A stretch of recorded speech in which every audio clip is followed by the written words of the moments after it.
Hello, welcome to Press TV's News Analysis. I'm Marzia Hashimi. Thanks so much for being with us. After the fall of the first autocrat Arab regime, Tunisia, during this season of revolutions, U.S. President Barack Obama, in his State of the Union address, said, quote, "The United States stands with the people of Tunisia and supports the democratic aspirations of all people."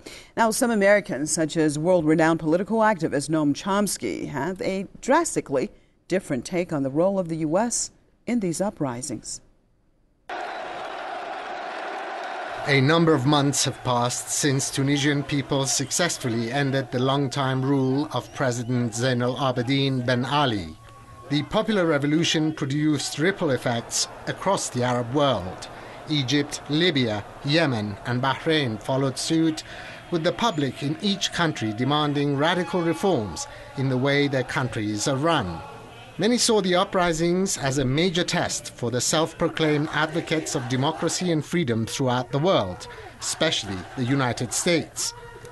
The Arabs wanted to see whether Washington would genuinely support their aspirations.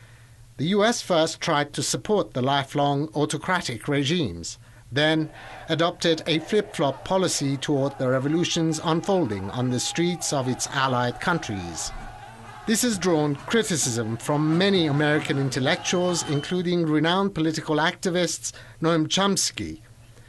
In a recent speech, Chomsky has said the US is actively preventing popular movements to succeed in Arab countries.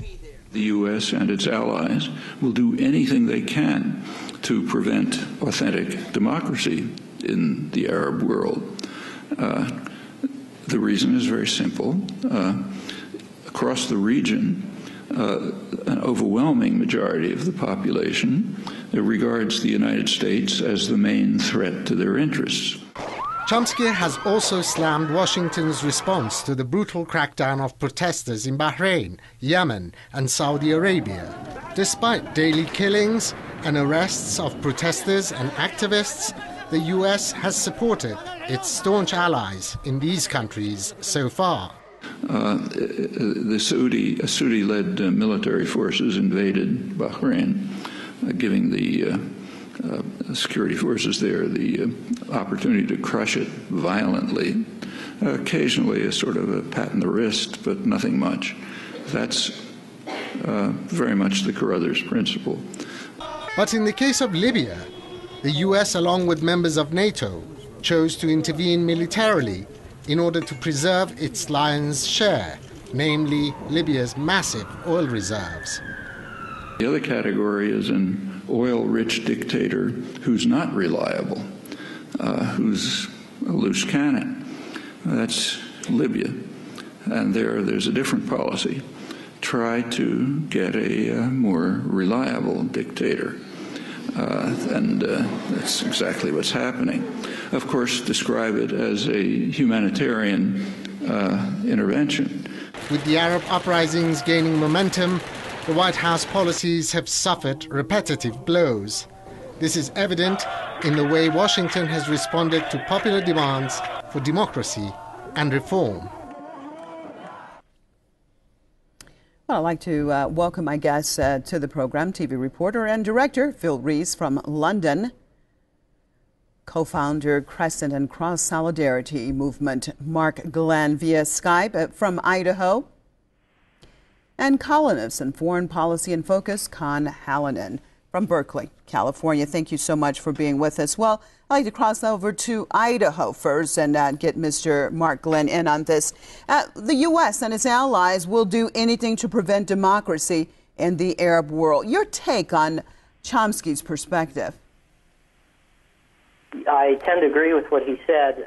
We have to keep in mind that when the United States talks about democracy, what it is talking about is setting up a political system in another country that is going to be favorable to American interests, whether they are business interests, whether they are political interests, or whether it is in seeking Israel's long-term goals in the region. So that when we hear the word democracy coming out of the United States at an official position, whether it is the president, whether it is the Secretary of State, what they're really talking about is making a society, remaking another society along the lines that are going to be cooperative with America's foreign policy and business interests. So in that regard, Noam Chomsky is correct. I would tend to agree with him. So you're saying, Mr. Glenn, that democracy then being defined by the American administration or officials basically means cooperating with Washington?